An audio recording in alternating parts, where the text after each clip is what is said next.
Anda masih bersama kami di Kampus Corner, Prodi Film dan Televisi Udinus siapkan lulusan profesional. Dan tadi saya sampai di Soncan, kan tadi Soncan udah menang nih di film FFMI 2019. Itu kabarnya adalah film pertama yang Soncan buat ya? Iya. Dan itu adalah tugas kuliah? Berangkat dari tugas. Berangkat dari tugas. Iya. Nah ini ada film yang kedua dan juga ketiga. Boleh diinformasikan ke pemirsa judulnya apa? Film kedua itu film kedua judulnya Robot Vampir, dan yang ketiga itu Rama. Robot Vampir Yeah. dan Rama. Yeah. Robot Vampir bercerita tentang apa? Jadi Robot Vampir itu awal ceritanya itu saya kan punya temen, dia itu kerja di suatu lembaga pemerintahan gitu kan. Yeah. Terus dia seumuran sama saya. Ini Terus menyindir ASN atau gimana? enggak. Oh enggak ya. Terus saya tanya, maksudnya kamu kerja di lembaga pemerintah itu maksudnya seperti apa gitu? Kalau kesahmu apa? Kalau gaji kamu nggak, saya tanya. Pasti gajinya banyak gitu. Terus dia cerita keluh kesahnya segala macam. Terus aku di situ mikir kayak hal seperti ini ternyata juga terjadi di usia-usia seusia saya gitu maksudnya. Terus berangkat dari situ saya bikin film itu, Robot Vampir.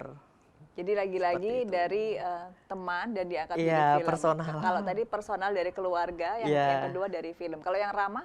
Kalau Rama itu saya di situ sebagai DOP, sutradaranya itu Amtor sebenarnya. Kalau Rama itu ceritanya tentang tali sepatu. Itu kayak bagaimana sih caranya orang tua mengajarkan seorang anak menalikan sepatu. Kebanyakan orang memperkirakan hal tersebut mudah. Kalau dilihat dari sudut pandang seorang dewasa. Okay. Tapi coba kita lihat dari sudut pandang seorang anak SD kelas 1. Betapa susahnya menalikan sepatu gitu. Nah, berangkat dari situ, si Amtor bikin sinopsis, bikin naskah, terus kita syuting di situ. Oke, baik. Nah, nanti ada film yang keempat rencananya? Sedang memasuki penulisan naskah. Sedang ya, rencana untuk tugas akhir. Oke, baik. Pak Ruri, kalau kita melihat ini teman-teman mahasiswa terus berkarya walaupun di tengah pandemi. Nah, ini fasilitas apa yang disediakan oleh Udinus? Ya, jadi di Udinus itu kalau dari sisi fasilitas mungkin media apresiasi ada, seperti TV-ku sebenarnya bisa untuk media apresiasi, hanya saja memang langkah pertama mahasiswa-mahasiswa anak-anak itu masuk ke festival dulu, dan di festival itu memang ada kode etik. Sebelum sirkuitnya itu berakhir maka tidak bisa diputar di media apresiasi yang publik kan itu. Termasuk meja makan. Termasuk salah satunya meja makan itu. Kemudian fasilitas yang lain yang tentunya kita sudah memiliki kamera-kamera standar produksi seperti kamera Blackmagic, kemudian peralatan untuk video editing, itu juga kita punya laboratorium khusus untuk video editing, kemudian juga untuk untuk recording dan seterusnya itu kita untuk standar produksi kita punya itu. Jadi bukan kamera broadcasting untuk syuting manten, itu beda lagi. Kita kameranya memang sudah kamera benar-benar kamera film. Itulah salah satu kenapa teman-teman itu nyaman menggunakan di kuliah di tempat kita. Salah satunya didukung oleh peralatan yang memang sudah memadai. Sehingga memang dari sisi quality memang jauh, dan untuk mengoperasikan itu tidak sesederhana kamera-kamera yang ada yang biasa kita gunakan itu. Untuk pengetahuan setting saja, install saja ada mata kuliah khusus di situ untuk install peralatan. Dulu pernah ada prodi lain yang mau pinjam, dikira enak kan gitu, tapi begitu dikasih alatnya ternyata juga tidak bisa mengoperasikan. Akhirnya kalau teman-teman dari prodi lain itu mau menggunakan untuk keperluannya, sama orangnya gitu, kira-kira seperti itu. Jadi memang peralatan kita memang sudah standar untuk produksi film.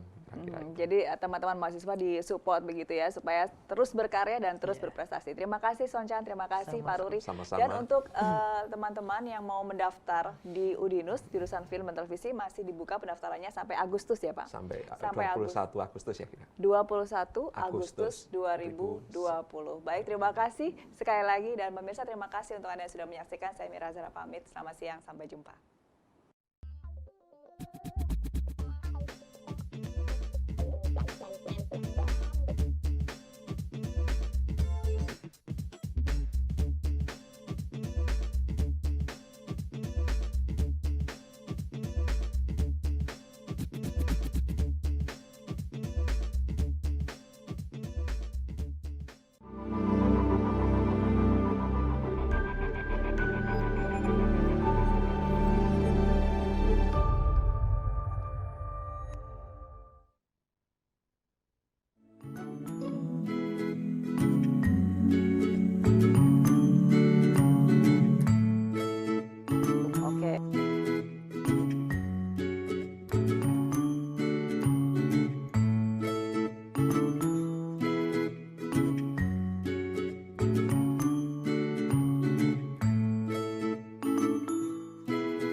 sepi.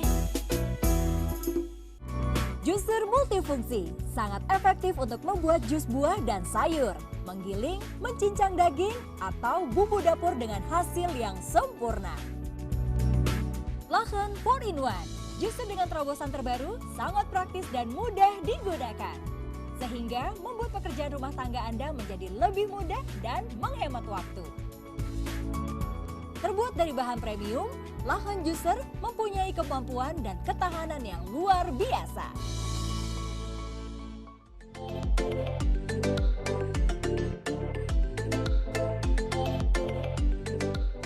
Didesain dan dikonstruksi sedemikian rupa, Lachen Juicer mampu memisahkan bahan dan ampasnya dengan baik. Berkekuatan tinggi, tidak mudah rusak dan hasil yang sangat memuaskan.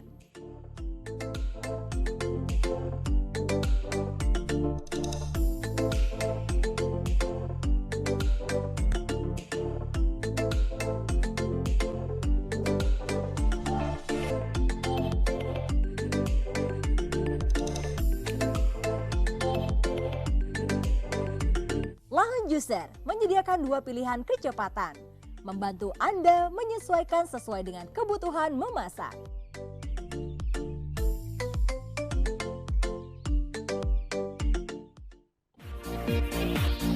Lachen Juicer plastik terbuat dari bahan food grade, aman digunakan dan tidak mudah pecah.